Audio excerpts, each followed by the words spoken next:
கதை முடிஞ்சு போச்சு.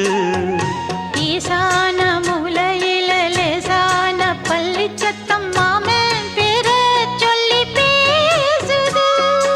ஆறாத சோகந்தன்ன தீராம சேர்த்து வச்சு ஊரும் சேர்ந்து என்ன ஏசுது.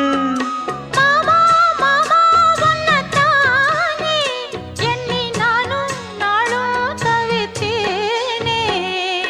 கூண்டுக்குள்ள என்ன வச்சு கூடி நின்ன ஊரை விட்டு கூண்டுக்குள்ள போனதென்ன கோலக்கிளியே.